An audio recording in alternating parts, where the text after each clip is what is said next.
Evangelho de Lucas, no capítulo 19. Eu vou focar no último versículo, que é o 10, mas nós vamos ler do 1 ao 10. Entrando Jesus em Jericó,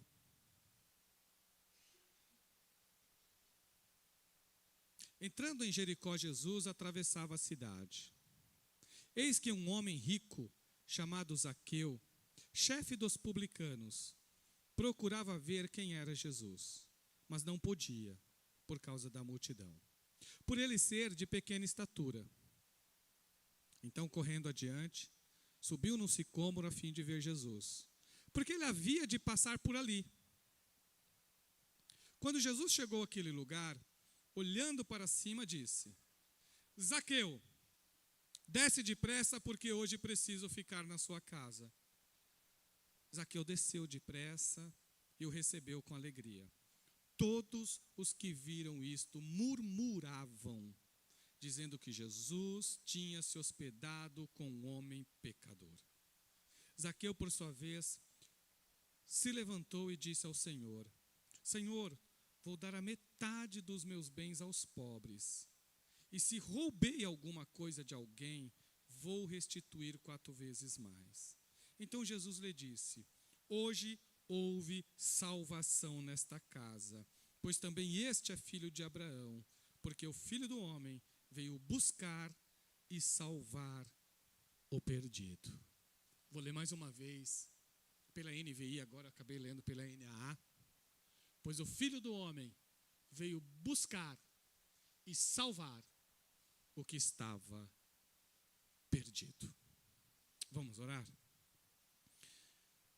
Pai Santo e glorioso, Senhor, neste momento foi lido a Tua gloriosa palavra, a palavra inspirada do Senhor. Senhor, usa-me em Tuas mãos, perdoe os meus pecados, Jesus. Senhor, que o Senhor atue de forma graciosa na minha mente, nos meus lábios, para que a Tua igreja, Senhor, receba a Tua palavra. Que a bênção do Senhor seja na vida de cada servo do Senhor que aqui está. Senhor, que os seus corações, as suas mentes, os seus ouvidos estejam atentos para ouvir o que o Senhor tem a dizer aos seus corações. Senhor, a Tua palavra nunca volta vazia, porque o Senhor é Deus e o Senhor vela sobre a Tua palavra para a cumprir. E é isso que nós cremos, Senhor, por isso que nós estamos aqui, no Deus da vida, num Deus que cuida de todos os detalhes do nosso ser. Amém. Qual é a nossa maior necessidade? O que é que nós mais precisamos nesta vida? Se for fazer uma pesquisa sobre as necessidades das pessoas, muitas respostas serão dadas. Muitas respostas. O que mais você precisa? Eu moro de aluguel, eu preciso ter a minha casa própria. Se eu estou desempregado, eu preciso de um emprego para cuidar da minha família. Se eu não tenho onde morar, que Deus me conceda um lugar para morar. Se eu não tenho saúde, nós buscamos, o que eu mais preciso é de saúde. Tudo isso é importante. Saúde, um lar, uma família. A pessoa às vezes não tem uma família. A minha maior necessidade é uma família. A educação, o vestuário. Tudo isso é importante. Mas será que esta é a nossa maior necessidade? Será que isso é o que nós mais precisamos de verdade? Nós precisamos, irmãos, saber sempre aquilo que é prioritário para nós, aquilo que é inegociável, aquilo que pode, o mundo acontecer o que for, nisso nós não abrimos mão. A maior necessidade deste mundo aí, diante de todas as outras que são secundárias, é de salvação. É isso. Isto porque, sem isso, todos estão perdidos. Todos estão perdidos. As Escrituras são claras diante dessa verdade. Se nós precisamos de salvação, é porque algo está perdido. É porque algo está perdido. E ter Cristo na vida é o maior bem que uma pessoa pode ter. É o maior bem. Porque o Filho do Homem veio buscar e salvar o perdido. A iniciativa sempre foi de Deus. Sempre. Nunca é do humano a iniciativa. Sempre é de Deus. A grande verdade das Escrituras é que foi Jesus que veio buscar. Quem está à procura do perdido é Deus. Lá no Gênesis nós já vemos isso. Lá no Gênesis. Deus sempre visitava o primeiro casal. E quando esse casal desobedece a Deus, eles ficam perdidos. Eles se tornam perdidos. A ponto de fugirem da presença de Deus. Porque quando houve a desobediência, não houve mais a busca. Não houve mais a procura. Porque o ser humano, meus irmãos, o ser humano, longe de Deus, não procura Deus. Ele foge. Todas as pessoas que se distanciam de Deus sempre procuram fugir de Deus. Mas o próprio Gênesis mostra Deus procurando os teus. Foi Deus quem procurou Adão. Adão fugiu e se escondeu, mas Deus o procurou. Jesus veio buscar, veio procurar para salvar o que estava perdido. Nós já vemos essa história lá no Gênesis. A iniciativa sempre é de Deus. Nada na nossa vida é por acaso. Nenhuma das coisas que acontecem na nossa vida aconteceu de forma arbitrária. Há um Deus nos céus olhando para nós. Há um Deus nos céus que procura por nós. Há um Deus nos céus que se preocupa conosco, porque isso o alegra. A procura de Deus, quando acha, traz alegria. Por isso que é a maior bênção, meus irmãos. Por isso que é a verdade mais gloriosa que há neste mundo.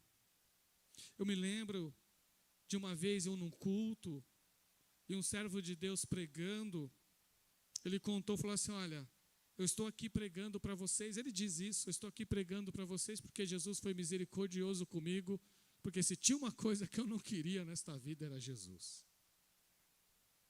Ele, uma vida cheia de crimes, mas uma senhorinha passava onde ele estava e falava assim, olha, Jesus ama você. E ia embora. Toda vez que ela passava, um dia ele ficou bravo, falou, eu vou dar um aperto nessa velha. Eu vou assustá-la. E aí ele foi, chamou a atenção dela, falou, vem aqui, a senhora sabe quem eu sou? A senhora sabe o que eu sou capaz de fazer? A senhora sabe o que eu já fiz nesta vida? E ela disse, não. Mas o que eu sei é que Jesus ama você. E ela não demonstrou nem um pingo de medo. E aquilo impressionou. Ele falou, como que pode esta senhora não ter medo de mim? E aí ele resolve ir para a igreja. Para saber, por curiosidade, quando ele vai na igreja, o Espírito Santo toca no seu coração e ele se converte a Jesus. Se torna um servo de Deus. São muitas histórias assim. Quem o procurou? Jesus. Quem o encontrou? Jesus. A vinda dele para a igreja foi uma resposta da procura de Jesus. Foi uma resposta do desejo de Jesus de ter um encontro com aquele que está perdido. Estar perdido não é o fim. Morrer perdido é o fim. Estar perdido pode ser só um momento. Mas felizes aqueles que foram encontrados. Felizes aqueles que forem achados por Cristo Jesus, nosso Senhor. Quem estava perdido nessa história aqui? Quem era o perdido? Zaqueu. Ele era o perdido. Ele era o perdido. Zaqueu tinha a pior reputação que existia naquele período. Século I, traidor. Comparável às prostitutas e pecadores. Quando a listinha do Novo Testamento incluía as piores classes de pessoas, colocava assim, olha, meretrizes, publicanos e pecadores. Era a listinha da ralé. Pessoas que não eram bem vistas por ninguém. Ninguém queria uma pessoa dessas na sua casa. Ninguém queria se associar com pessoa assim. Estava perdido. Entre os perdidos, era o pior. Era o pior. Era a classe rejeitada. Trabalhava para o Império Romano. E ele resolve, sabe que Jesus está passando ali por Jericó. E ele resolve subir numa árvore para ver Jesus e a multidão passando. E Jesus o encontra. Quem encontra Zaqueu? Meus irmãos, às vezes a gente pensa que é Zaqueu que encontrou Jesus. Não, Zaqueu só subiu na árvore. Ele só subiu na árvore. Zaqueu foi encontrado. A grande verdade da palavra de Deus é que Zaqueu foi encontrado.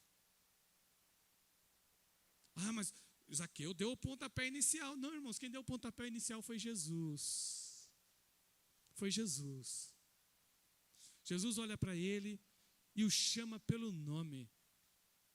E diz, Zaqueu, desce, que eu vou repousar na tua casa. Você faz ideia, irmãos, do que é ouvir isso de uma pessoa?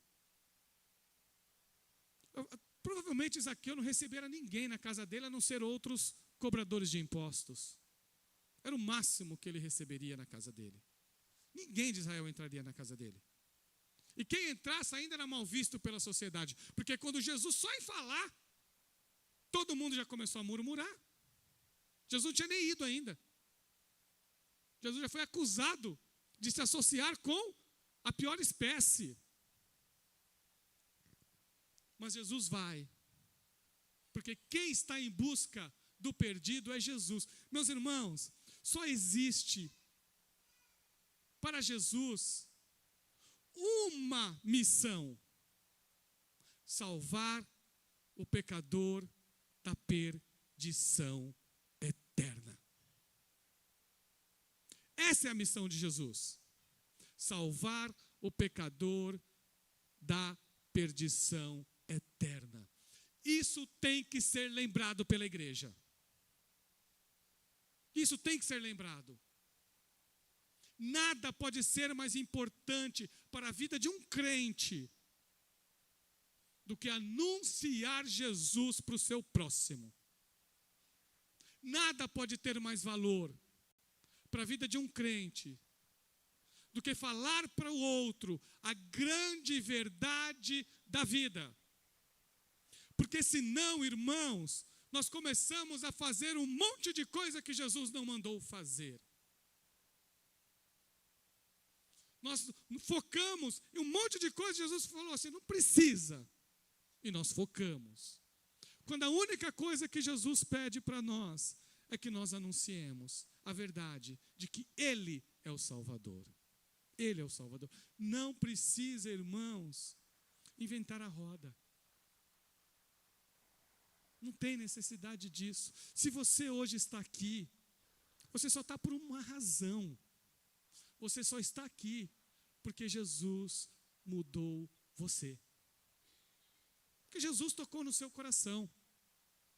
Não tem outra razão para você estar aqui. Ninguém veio aqui para me ver, pelo amor de Deus, nem eu gostaria de vir para me ver.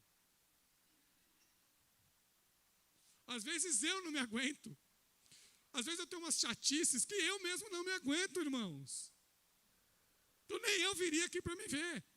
Nós viemos aqui para adorar Jesus. Essa que é a verdade. Nós saímos da nossa casa porque Jesus nos buscou, porque Jesus nos encontrou, porque Ele é o nosso Senhor. Ele é o Deus das nossas vidas. Não há ninguém maior que Ele. Não há ninguém melhor que Ele. Não há ninguém que se compara a Ele. Tudo, irmãos, que é colocado no lugar de Jesus é idolatria. Tudo que você coloca no lugar de Jesus é uma idolatria. Se algumas pessoas vão para uma igreja por causa de um pastor, idolatria. Se alguma pessoa vai para uma igreja por causa do ministério de louvor, idolatria. Se alguma pessoa vai na igreja porque aquela igreja oferece riqueza, idolatria. Porque o dinheiro é ídolo para essa pessoa. Se uma pessoa vai na igreja porque ele tem as amizades, idolatria. Nós sabemos que a igreja tem que ter comunhão. A igreja tem que ser um lugar agradável, eu sei disso. Nós lutamos e oramos por isso. A igreja tem que ser um lugar de paz. A igreja tem que ser um lugar de amizade. A igreja tem que ser um lugar de irmandade. A igreja tem que ser um lugar, irmãos, onde nós temos que não ter os conflitos do mundo, mas se houver algum desentendimento, nós temos que resolver no amor, na misericórdia e no perdão. Esse é o lugar de igreja. Igreja é isso. Então, o ambiente da igreja tem que ser o mais saudável do mundo. Mais saudável do mundo. Porque é aqui que nós anunciamos Jesus. É aqui que nós falamos de Jesus. E nós cremos, meus irmãos, que Jesus se faz presente num culto. Jesus se faz presente numa reunião de oração. Jesus se faz presente num momento de adoração, num aconselhamento, num bate-papo, num café da manhã, como nós tivemos hoje de manhã, por sinal, um café maravilhoso. Jesus se faz presente nesses momentos. É por isso que a igreja tem que ser um lugar saudável. Toda igreja tem que ser um lugar saudável. E se tiver alguma coisa atrapalhando a saúde da igreja, nós temos que orar, nós temos que buscar a presença de Deus, temos que pedir para que Jesus realize a sua transformação, para que esse lugar seja sempre um lugar saudável. Quem tem que ser visto na igreja é Jesus. Quem nós temos que sentir no nosso coração, toda vez que estivermos na igreja, é Jesus. Irmãos, parece que isso que eu estou falando é coisa simples. É simples mesmo. Mas não pense você que não há poder nesta verdade. Às vezes nós estamos tão acostumados com esta verdade da palavra de Deus, que nós falamos para uma pessoa que Jesus a ama, mas não falamos como aquela senhora falou para aquele homem, com fé. Porque o que ela disse não era de forma mecânica, era aquilo que era uma verdade ao seu coração. Uma coisa é você falar da boca para fora que Jesus ama alguém. Isso acontece. Outra coisa é você crer de todo o teu coração, e você verbalizar aquilo que você crê. É aí que está o poder. É aí que se encontra o poder na evangelização, o poder na pregação, o poder na oração, o poder na adoração, quando nós expressamos com os nossos lábios aquilo que nós cremos, aquilo que nós desejamos do fundo do nosso ser. O Zaqueu teve a sua vida mudada, E sabe o que acontece quando uma pessoa se encontra com Jesus? A perspectiva muda. Os valores mudam. Os valores da pessoa mudam. A ética da pessoa muda. Aquilo que era certo, e ele percebe que aquilo não é de Deus, ele descobre que é errado. Para vocês terem ideia, irmãos, como que funcionava a cobrança de impostos no primeiro século? Roma tinha sua cota de impostos. Era isso. Roma estabelecia uma cota de impostos para a região. Atingiu aquela cota, o que passasse dali, o coletor fazia o que ele queria. Roma não ia nem perguntar para ele. Ele levava para Roma só a cota. Se ele arrecadou 2 vezes mais que a cota, aquele valor acima fica para ele. E Roma não ia perguntar para ele. Veio 3 vezes mais, então me dá 3 vezes. Roma não ia perguntar isso para ele, não. Entregou a sua cota? Entregou. Então não havia uma grande fiscalização. Roma era um lugar extremamente corrupto. Não havia uma grande fiscalização. Era um império gigantesco. Não dava conta de fiscalizar todos os detalhes. Não dava conta de cuidar de Israel, então, que era o fim do mundo para eles. Aí que eles não iam mesmo lá em peso para fazer todo. Não ia. Então, olha o que o Zaqueu diz. Olha o que o Zaqueu diz depois que ele tem um encontro com Jesus. Senhor, eu vou dar a metade dos meus bens aos pobres. E se eu roubei alguma coisa de alguém, vou restituir 4 vezes mais. Onde eu defraudei, onde eu exagerei na cobrança, eu vou devolver quadruplicado. Olha a transformação. Olha a transformação do seu coração. Olha a transformação da sua vida. E ele só fez isso porque Jesus o chamou. Olha aí. Por que mudou? Porque Jesus o chamou. Essa foi a mudança. Porque Jesus entrou na casa dele. E Jesus não entrou só na casa, Jesus entrou na vida. Entrou na vida desta pessoa. A grande verdade da palavra de Deus, meus irmãos, essa é a grande verdade. Todos estávamos perdidos. Eu estava perdido. Você estava perdido. Todos estávamos perdidos. Só há uma mudança quando nós encontramos Jesus. E aí ele oferece a salvação. O que é a salvação?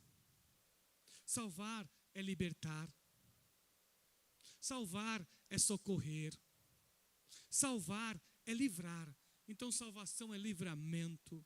Salvação é socorro. Salvação é ajuda. Isso é salvação. Mas salvação do quê, pastor? A primeira coisa de que nós somos salvos é da justa justiça de Deus. Da ira. Quando o ser humano se afastou de Deus, ele se tornou merecedor de punição. Todas as pessoas eram merecedoras de punição. Todas.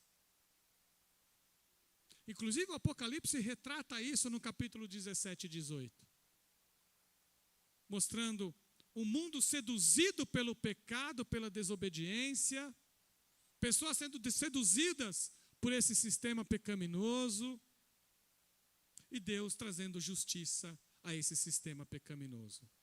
Quando uma das taças são derramadas, a Bíblia diz, é a justa justiça de Deus. E sabe qual foi a resposta das pessoas que não têm Deus?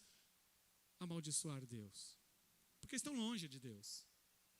Então, irmãos, a desobediência, o pecado, a distância de Deus, faz com que nós mereçamos, de verdade, a nossa punição.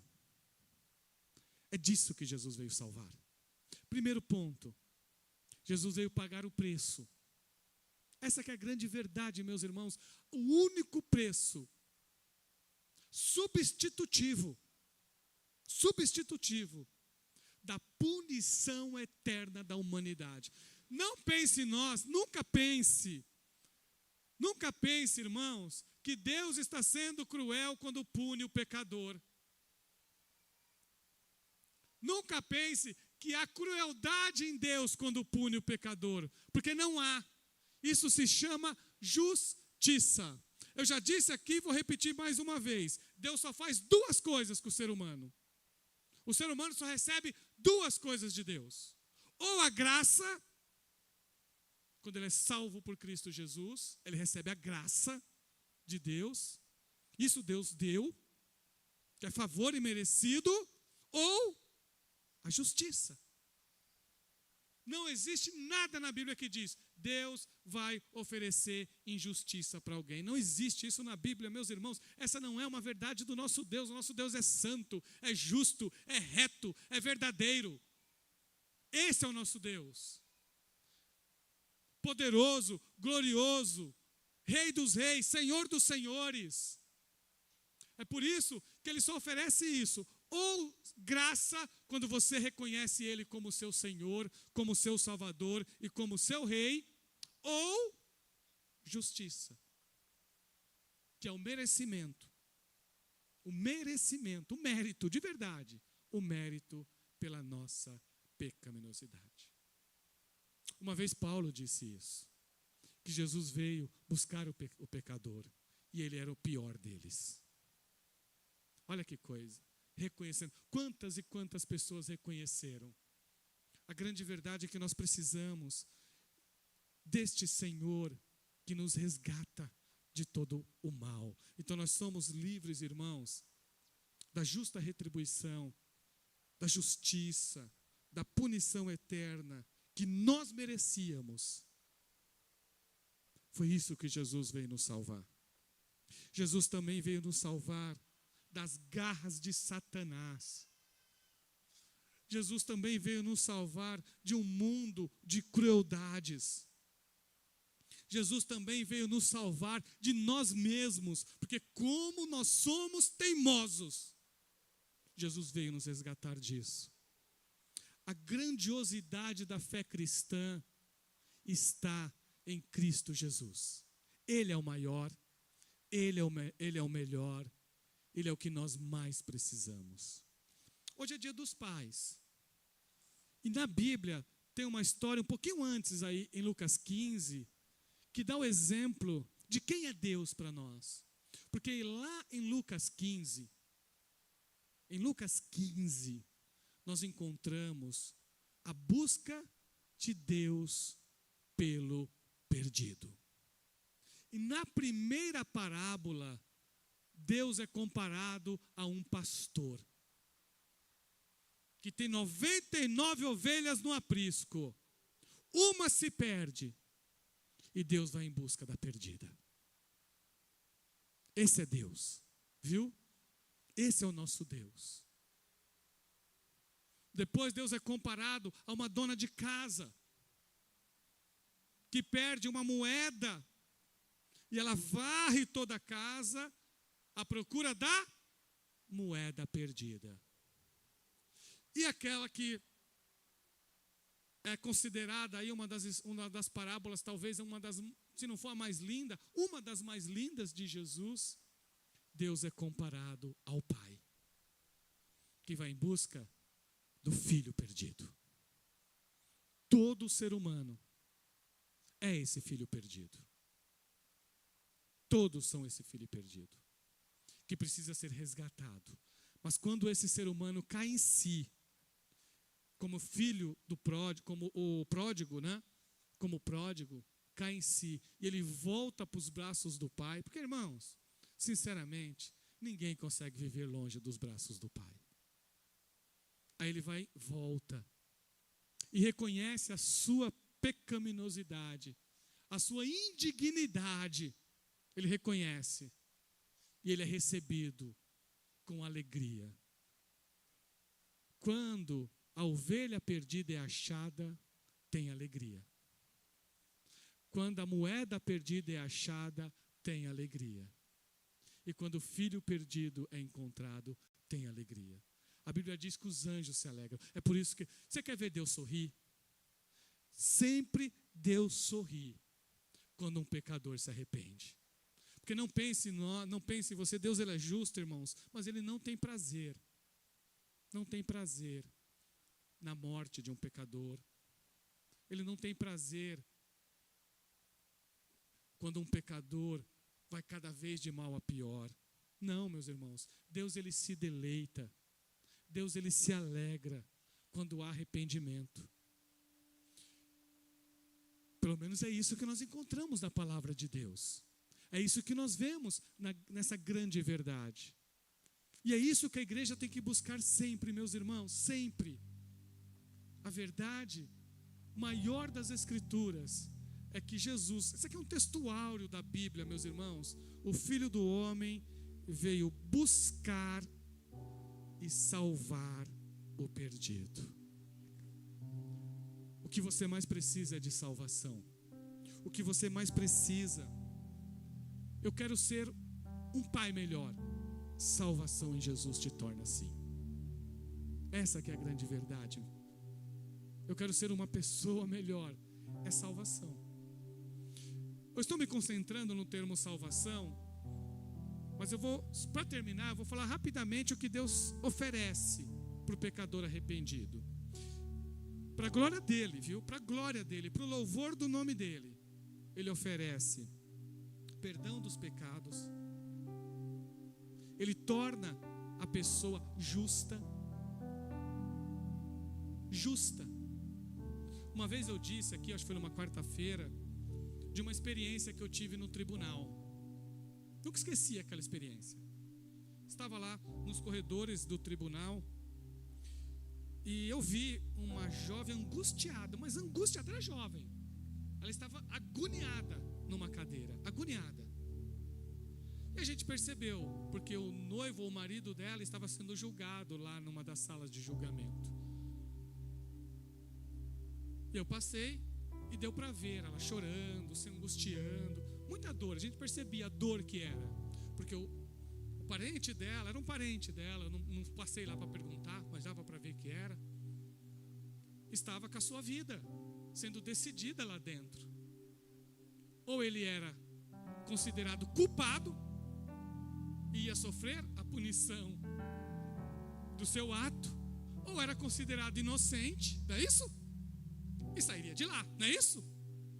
Só quem passa por isso sabe a angústia que é. A angústia que é. E aí eu fiquei lá o período que eu tinha que ficar. Eu estava com a Karina era uma testemunha num outro lugar, né, Karina? Numa outra posição. Aí eu estava com ela porque, né, era importante esse momento, eu não podia deixá-la sozinha, não é? E quando eu volto, aí ela deu o testemunho dela que ela tinha que dar. Aí nós fomos embora. Aí quando eu passei, a Karina não percebeu porque ela estava ocupada, né? Mas eu que fiquei do lado de fora o tempo todo. Quando eu voltei, eu vi essa jovem sorrindo, ela abraçando umas 4 pessoas que estavam lá, e o rapaz que estava lá dentro solto. Sabe por quê? Porque ele foi inocentado. Estavam todos chorando, porque foi inocentado. É isso que Deus faz quando o pecador se arrepende. Deus decreta inocente. E Ele faz isso porque Jesus, a punição que Ele merecia, foi entregue para Jesus. Jesus pagou esse preço que era dele. E aí a gente entende onde tem a alegria. Irmãos, se você serve a Jesus, olha o que eu vou falar para você, guarda isso. Se você é crente e você ainda não desfruta da verdade da justificação, é que você ainda não entendeu o que Jesus fez por você. Você ainda não entendeu. Porque no dia que você entender o que Jesus fez por você, de verdade, meu amado irmão, minha amada irmã, Só vou contar para você o que um homem fez, o que aconteceu com a vida de um homem, quando ele descobriu essa verdade. O nome dele era Martinho Lutero. Quando ele entendeu o que era ser considerado justo diante de Deus, o que era ser perdoado, meus irmãos, ele enfrentou o maior império daquele mundo, com coragem, com fé, não teve medo nem da morte, bateu no peito, e quando ele foi no meio de algozes, que falou para ele: você vai morrer, se você não mudar essa ideia, ele olhou para aquelas pessoas ali que poderiam matá-lo naquele momento, e falou assim: olha o que ele diz: se eu não for convencido pelas Escrituras e pela minha consciência, eu não deixo de ser o que eu sou, eu não deixo de anunciar que Jesus é Senhor. Foi essa a verdade que ele descobriu. Foi essa a verdade. Às vezes na nossa vida, tem pessoas que nunca entrou num tribunal e não sabem o que é ser julgado, e não tem ideia de ter a sua vida ali, naquele momento, através de um martelo. As missionárias sabem o que é que elas passam nesses lugares. Elas vão nos presídios de pessoas que ouviram o veredito assim, ó, culpado. Então elas sabem o que é. E quando sai, sabe a beleza que é e a grandiosidade do que é ter sido inocentado ou ter sido perdoado. Isso Jesus faz para quem é dele, tá? Quem recebe Jesus no seu coração recebe do justo juiz do céu uma sentença de absolvição. E é eterna, porque Deus só faz isso uma vez. A pessoa nasce de novo. Perguntaram para mim no nosso encontro: irmãos, a EBC, vocês têm que vir. Perguntaram para mim assim na EBC: pastor, tem pessoas que vêm para a igreja, às vezes está no terceiro, está no quarto, está no quinto, está no sexto. A gente sabe que é assim o mundo. No sétimo casamento. E agora, Jesus? Porque a Bíblia valoriza o casamento. A resposta, irmãos, é a seguinte: se você veio no sétimo,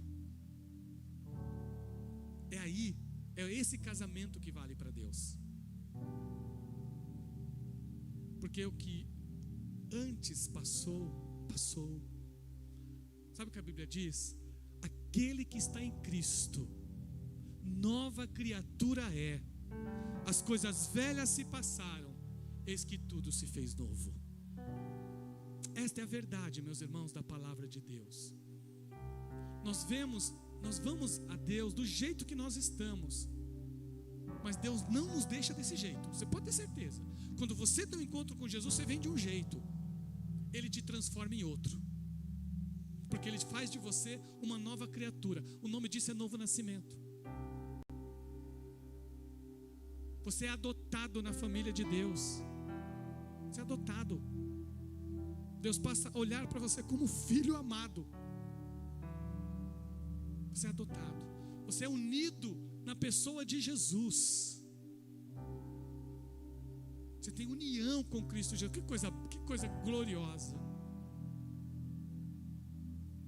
Ser unido a Jesus. Jesus é o seu bom amigo. Você nunca mais está só. Nunca mais está só. E sabe o que Ele faz na tua vida? Irmãos, e é isso que nós mais temos que buscar, tá? Porque se você entregou a sua vida para Jesus, você tem que crescer em santidade. Tem que crescer em santidade. Porque isso é obra de Deus para você.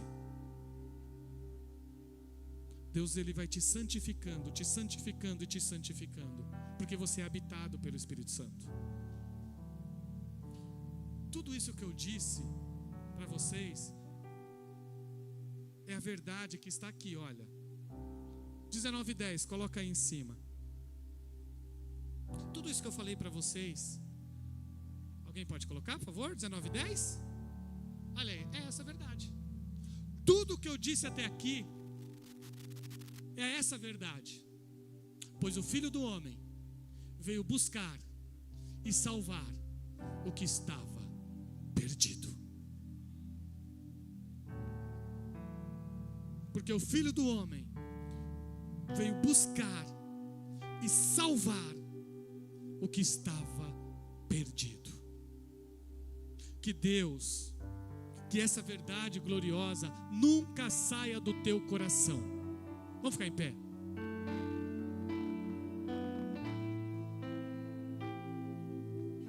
Fique em pé. Se você ainda não descobriu a beleza da salvação, se você ainda não teve esse encontro como Zaqueu teve, se você ainda não teve esse encontro, você vai fazer isso agora. Você vai pedir perdão a Deus pelos seus pecados. Você vai buscar a Deus de todo o teu coração e dizer: Jesus, eu sou teu. E você vai deixar que Jesus realize em você a justificação, te absolva, o perdão, o novo nascimento, a santificação. E tem uma que Ele guarda para o futuro, que é o dia que Ele vai te transformar todo o teu ser para você morar no céu. Está guardado essa bênção, está guardado. Mas meu irmão, minha irmã, guarda isso. Você só precisa de Jesus. Só isso. Aliás, só, né? Tudo isso. Tudo isso. Porque Ele é tudo. Ele é tudo. E eu tenho certeza, meus irmãos, eu tenho certeza, eu falo isso com muita fé. Se você abrir o teu coração, porque o Espírito Santo está falando, se você abrir o teu coração e deixar Cristo fazer morada aí no seu coração, tudo que você precisa, tudo para ter uma vida abundante diante de Deus, Ele te dá. Tudo, absolutamente tudo. Tudo que você precisa, de verdade, todas as suas necessidades serão supridas. Todo vazio sai, toda falta de sentido sai. Tem pessoas que passam a vida inteira e não sabem qual é o único propósito da vida. Eu vou dizer para você, o único propósito da sua vida é ser de Jesus. Você não tem propósito na sua vida? Estou te apresentando um agora. Seja de Jesus. Você não precisa de outro. Todos precisamos de um propósito. Eu estou dando um para você. Seja de Jesus. Você vai ver que propósito glorioso é esse. É eterno isso, é eterno. É a maior decisão da vida de alguém. É o que é mais importante. Dura, você toma, você serve a Jesus, você entrega seu coração para Jesus aqui, e Ele cuida de você, não até a sua morte, Ele cuida de você por toda a eternidade. Por toda a eternidade.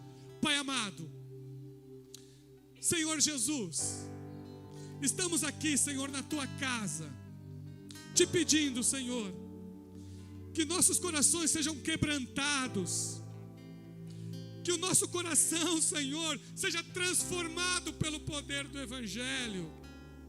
Oh, amado Jesus Cristo, nós estamos aqui porque o Senhor é Deus. O Senhor é a maior riqueza na vida de uma pessoa. Então, meu Pai, que o Senhor transforme corações nesta noite. Que o Senhor tira toda a dureza do coração, Pai. Tira toda a dureza. Tira, arranca, Senhor. Como nós precisamos, ó Pai, de um coração transformado por Jesus. Senhor Jesus, quem neste momento, Senhor, estiver entregando diante do Senhor as suas dores, estiver entregando diante do Senhor o seu futuro, estiver entregando diante do Senhor as suas necessidades, oh Pai, responde com salvação. Responde com salvação, Senhor. Meu Deus, como nós precisamos, Senhor, de Ti. Como nós precisamos da Tua presença. Mas eu te peço, Senhor, que todos que estão aqui sejam tocados. Que todos que estão aqui tenham seus corações, Senhor, aliviados de toda dor, de todo peso, de toda culpa. Oh, Pai, em nome de Jesus. Em nome de Jesus, meu Deus. Te peço também em favor desta igreja, Senhor, porque ela é Tua. Senhor, faz deste lugar aqui, olha, faz deste púlpito, desses bancos que estão aí, locais cheios da Tua presença. Enche, Senhor, esta casa com a Tua presença, com fervor espiritual. Repreende, Senhor, toda frieza, Senhor. Repreende toda mornidão, Jesus. Repreende, Senhor, toda indiferença espiritual, que seja repreendido no nome santo de Jesus. E que cada servo que está aqui, Senhor, seja tocado neste momento. Assim como diz a Tua palavra lá em Levítico, que o fogo não apague no altar dos corações dos Teus filhos. Que o fogo não apague, Senhor. E que o Senhor traga renovo espiritual para quem precisa, meu Deus. Um enchimento do Espírito Santo para quem precisa desse enchimento. E que nós sejamos fortalecidos. E que o Senhor dos altos céus seja glorificado e exaltado na vida de todos que aqui estão. Quero dizer para você que você continue vindo para a igreja, continue ouvindo a palavra de Deus, continue deixando o Espírito Santo falar ao seu coração, continue adorando ao Senhor, não desperdice a sua vida. Gaste a sua vida em Deus. Gaste de verdade. E Deus certamente continuará cuidando de você. Vou fazer já uma oração. Já estamos na ceia, irmão. Nós já estamos entrando na ceia. Deixa eu aproveitar. Vem aqui os diáconos. Eles vão cantar. Aí os irmãos já distribuem a ceia. Este momento é muito importante para a igreja. Porque nós falamos aqui de Jesus. E a ceia é essa memória. É o momento em que nós ouvimos a verdade de que Jesus morreu por nós. E a reflexão. É comunhão e reflexão. Então que quando você estiver participando dessa ceia, você reflita. Que o seu coração reflita sobre essa verdade. Que é a verdade de que Jesus deu a sua vida e derramou o seu sangue em seu favor e em seu lugar.